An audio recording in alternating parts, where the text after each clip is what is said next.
नमस्कार मित्रों, मैं सारस्वत आप सभी का स्वागत करता हूं अपने YouTube चैनल पर।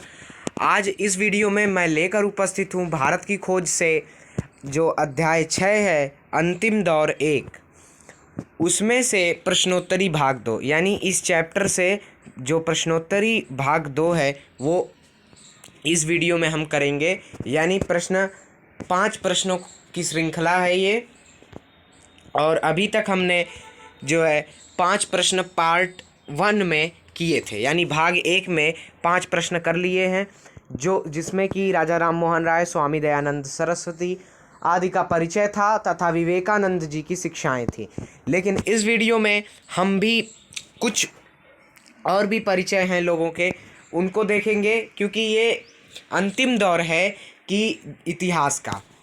ये भारत की खोज पंडित जवाहरलाल नेहरू जी की पुस्तक, जिसका ये हिंदी रूप है और कक्षा 8 के NCERT के पाठ्यक्रम में भी सम्मिलित है। तो चलिए शुरुआत करते हैं एक महत्वपूर्ण प्रश्नों की श्रृंखला का। इससे पहले की वीडियोस की लिंक आपको डिस्क्रिप्शन बॉक्स में, यानी कि प्लेलिस्ट की लिंक आपको मिल जाएगी भारत की खोज, और उसमें से आप सभी पाठ के प्रश्नोत्तरी को और उसके जो है संक्षिप्त रूप को जो है देख सकते हैं। प्रश्न 6, रविंद्रनाथ टैगोर का परिचय दीजिए।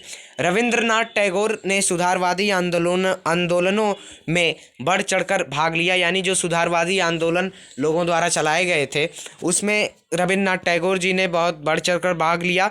रविंद्रनाथ टैगोर कवि, लेखक, कलाकार थे। भारत के राष्ट्रगान जनगण मन के रचयिता रविंद्रनाथ टैगोर ही हैं। यानी कि भारत का जो राष्ट्रगान है जनगण मन, उसके रचयिता रविंद्रनाथ टैगोर हैं। भारत में इनकी बराबरी कोई नहीं कर सकता। साहित्य का नोबेल पुरस्कार पाने वाले ये पहले भारतीय थे। ये किताबों में जो लिखा है वही हम एक प्रश्न के माध्यम से आपके समक्ष प्रस्तुत करते हैं, जिसमें कि साहित्य का नोबेल पुरस्कार पाने वाले ये पहले भारतीय थे। यानी लिटरेचर के क्षेत्र में जो नोबेल प्राइज़ दिया जाता है उसमें पहले भारतीय रविंद्रनाथ टैगोर थे। इनकी चर्चित पुस्तक गीतांजलि है। जलियांवाला बाग हत्याकांड से क्षुब्ध होकर इन्होंने अंग्रेज़ों द्वारा दी गई सर की उपाधि अंग्रेज़ों को लौटा दी थी। यानी कि जो जलियांवाला बाग हत्याकांड अंग्रेज़ों जनरल डायर किया था अमृतसर में, वो बड़ा ही बेकार था। इससे क्षुब्ध होकर रविंद्रनाथ टैगोर जी ने अंग्रेज़ों द्वारा दी गई सर की उपाधि को अंग्रेज़ों को लौटा दिए। सच्चे अर्थों में रविंद्रनाथ टैगोर देशभक्त समाज सुधारक थे। ठीक है। प्रश्न 7, मौलाना अबुल कलाम आज़ाद का परिचय दीजिए। मौलाना अबुल कलाम आज़ाद भारत के प्रथम प्रधानमंत्री जवाहरलाल नेहरू के मंत्रिमंडल में शिक्षा मंत्री थे। ठीक है। यानी मौलाना अबुल कलाम आज़ाद जो थे वो पहले शिक्षा मंत्री थे, प्रधानमंत्री जवाहरलाल नेहरू के मंत्रिमंडल में। ठीक है।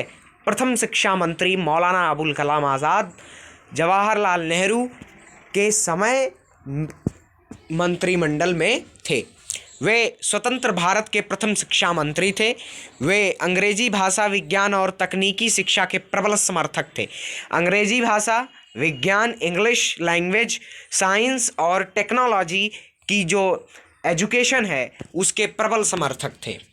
उन्होंने उर्दू में अल हिलाल और अंग्रेजी में द कामरेड नामक पत्रिकाएं निकाली। ठीक है। पत्रिकाएं, मैगजीन्स जो है निकाली। उर्दू में अल हिलाल और अंग्रेजी में जो है द कामरेड। वे 24 वर्ष के प्रतिभाशाली युवक थे। यानी 24 वर्ष उनकी उम्र थी और वो बहुत ही प्रतिभाशाली युवक थे। वे कांग्रेस के सभापति भी रहे। 20 वर्ष की आयु में ही इन्होंने अरबी और फारसी भाषाओं का गहन अध्ययन कर लिया। अरबी और फारसी भाषाओं का गहन अध्ययन मौलाना अबुल कलाम आज़ाद 20 वर्ष की आयु में ही कर लिए। वे इस्लामी देशों में किसी भी अन्य भारतीय मुसलमान से ज़्यादा प्रसिद्ध हुए। ठीक है। यानी इस्लामी देशों में जो है किसी अन्य भारतीय, यानी कि वो मुसलमान तो थे ही लेकिन भारतीय होकर के जो है उन्होंने इस्लामी जो देश हैं उनमें उन्होंने प्रसिद्धि पाई। प्रश्न 8, नेशनल कांग्रेस की स्थापना कब हुई थी? इसके पहले अध्यक्ष कौन थे? नेशनल कांग्रेस की स्थापना 1885 ईस्वी में हुई थी। इसके अध्यक्ष कांग्रेस के सबसे बुजुर्ग नेता दादा भाई नौरोजी थे। यानी कि 1885 ईस्वी में 1885 में जो है नेशनल कांग्रेस INC की स्थापना, इंडियन नेशनल कांग्रेस की स्थापना हुई, जिसमें कि पहले अध्यक्ष जो थे वो कांग्रेस के सबसे बुजुर्ग नेता दादा भाई नौरोजी थे। प्रश्न 9, तिलक का परिचय दीजिए। बाल गंगाधर तिलक महाराष्ट्र से थे। भारत के स्वतंत्रता सेनानी, ओजस्वी वक्ता और बहुत बड़े समाज सुधारक थे। यानी ओजस्वी वक्ता थे और बहुत बड़े समाज सुधारक थे, स्वतंत्रता सेनानी थे और महाराष्ट्र से बाल गंगाधर तिलक थे। इन्होंने कहा था स्वतंत्रता हमारा जन्मसिद्ध अधिकार है, हम इसे लेकर ही रहेंगे। ठीक है, freedom is our birthright. प्रश्न 10, गोपाल कृष्ण गोखले का परिचय दीजिए। गोपाल कृष्ण गोखले महाराष्ट्र से थे। भारत के प्रसिद्ध स्वतंत्रता सेनानी थे, ओजस्वी वक्ता थे। सुधार आंदोलनों में इन्होंने बढ़ चढ़कर भाग लिया था।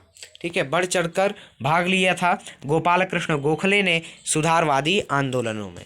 तो ये थी प्रश्नोत्तरी और आज हमारा जो है समाप्त होता है कि अंतिम दौर जो 1 है वो समाप्त होता है। अब कल से जो है यानी कि नेक्स्ट वीडियो से अंतिम दौर 2 से प्रश्नोत्तरी होगी, अध्याय 7 की शुरुआत होगी। चलिए आज के लिए बस इतना ही, तब तक के लिए धन्यवाद। चैनल पर नए हैं तो चैनल को जरूर सब्सक्राइब कीजिएगा, बेल आइकन को जरूर दबाइएगा ताकि आने वाली सभी सूचनाएं आपको समय अनुसार प्राप्त होती रहें।